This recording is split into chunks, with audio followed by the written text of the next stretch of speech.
The National Restaurant Association says about 60,000 new restaurants opened annually in recent years.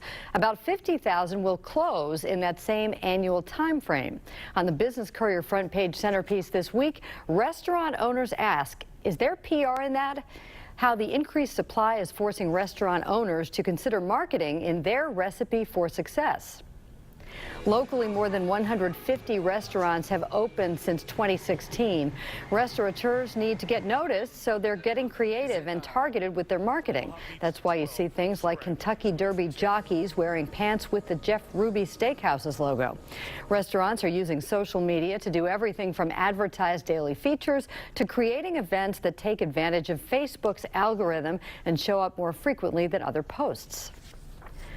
Different restaurants have different needs from their marketing and different methods to achieve them. Michael Sean McCabe is the owner of a downtown restaurant marketing firm, McCabe Media, and he's not alone in that restaurant marketing space. He joins Business Watch producer Kelly Leon with more on the secret marketing sauce focused on the restaurant business. Sean and Kelly. Thanks, Peg. Sean, thanks so much for being here. Thanks for having me. This is an interesting world and an interesting space you live in.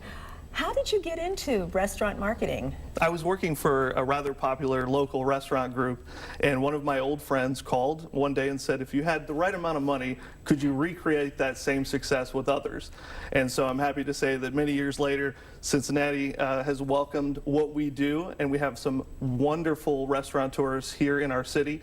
And so we're the #1 resource to help them get their message out to the rest of the people in the city that enjoy great food and great dining experiences. So is this idea of having a marketer for your restaurant or your restaurant group, is this a fairly new concept? Well, not at all. So many restaurateurs try to do it themselves. They try to recreate the wheel, and a lot of times they're trying methods that just aren't going to work for them, so they seek out help. Sometimes they might overburden internal management or have a hostess post to Twitter one afternoon, and it becomes rather inconsistent. So after trying and failing, they might reach out to a resource like us, or they might even hire a professional in-house to get the job done. Yeah, because I think we tend to think, well, if I have good food, people will come. That's right. But that's not always the case. It's just like with any business. You need to get the word out.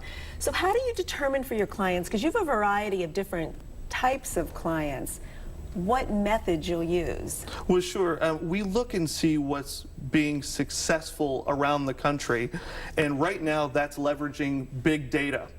And with big data, these restaurateurs can get their particular message across to the right folks. We spend about 3.5 hours a day on our mobile phones. And so there's only so much that your thumb can travel in terms of ad inventory and messaging.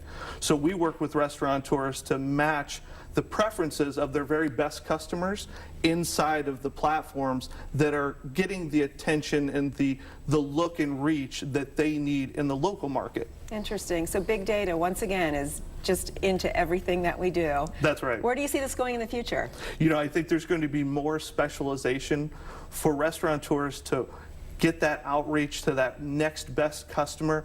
They're going to need to understand their preferences. Just like a good restaurateur refines his menu and makes sure his venue is an optimal experience for his favorite customers, you're going to need to do that again and again with the online experience. And that's where you're really seeing the success, and that's where I think it's heading in the future, is leveraging that big data to get to the right person. Sounds great. Well, thanks so much for the insight. Good luck with your restaurants, and read the full story in the print edition.